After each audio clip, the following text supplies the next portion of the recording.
البرازيل في تصفيات كأس العالم كوريا واليابان. تابعنا معكم هذه الإقصائيات وتابعنا صعوبات السيليساو باقتراح من اتحاد إذاعات الدول العربية.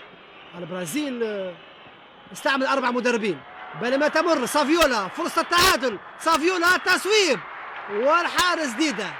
قد تكون الفرصة الأخيرة للأرجنتين، لم يتم استغلالها كأحسن ما يكون. التسديدة اليسارية من سافيولا ما قلقتش يعني الحارس ديدا. زي روبرتو، قلنا زوز فرق انطلقوا في هذا اللقاء يعني دون هزيمة. بينما رونالدو مستميت يعاود يسرجع الكرة، أليكس نحو زي روبرتو، فرصة هدف ثالث، فرصة هدف ثالث للبرازيل. ضاع رأسية لويس فابيانو تلقى بابلو كافاليرو. نهاية المباراة يعني أصبحت تقترح سيناريو هجوم بهجوم. لقاء مفتوح، لقاء شيق، يعني متعة متابعة مثل هذه المباريات.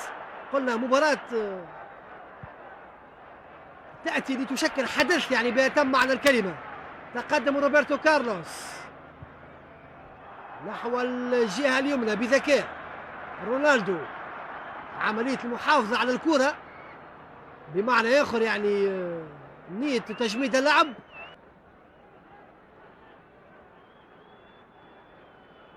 قد تكون المحاولة الأخيرة في حوص الأرجنتين. بابلو إيمار التوزيع، الرأسية من كيروغا، ثم كيلي غونزاليس، الرأسية رأسية موالية يبدو لي بإمضاء إرنان كريسبو.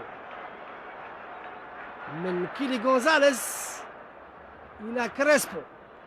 قلنا أفضل هداف الأرجنتين لم يحالف الحظ هذا اليوم، ماريو زاغالو المنسق الفني في منتخب البرازيل. ماريو زاغالو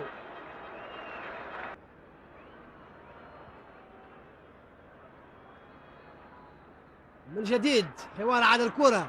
كيلي غونزاليس أصبح يدفع باستمرار يعني من الجهة اليسرى أمامه كافو. الكلمة الأخرى لمدافع البرازيل كافو، ماركوس إيفانجيليستا موراليس شهر كافو، هذا هو كافو صحبة رونالدو، يعني ثنائي من البرازيل. هذا هو رونالدو، فرصة هدف ثالث. رونالدو يبدو لي ضربة جزاء.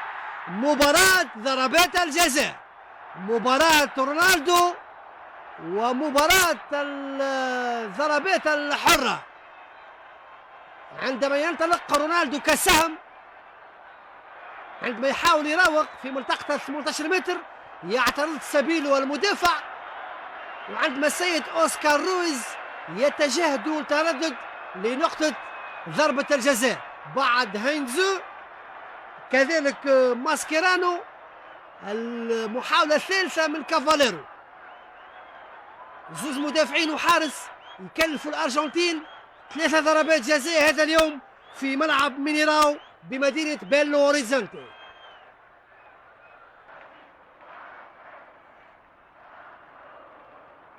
بطل العالم 94 في الولايات المتحدة مع السيد باريرا رونالدو، لكن كان احتياطي انذاك يتقدم رونالدو والتصويب والهدف.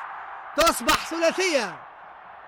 أمامكم أفضل هداف هذه الإحصائيات، نجم البرازيل ونجم ريال مدريد.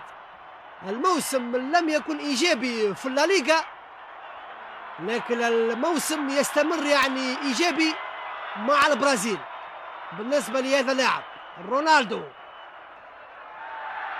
وأوسكار رويز حكم الساحة الكولومبي يعلن عن النهاية. فوز البرازيل فوز مستحق في الحقيقة على مجمل أعماله. منتخب السامبا كان له ما أراد واستحق يعني هذا الفوز. أهداف رونالدو في الدقائق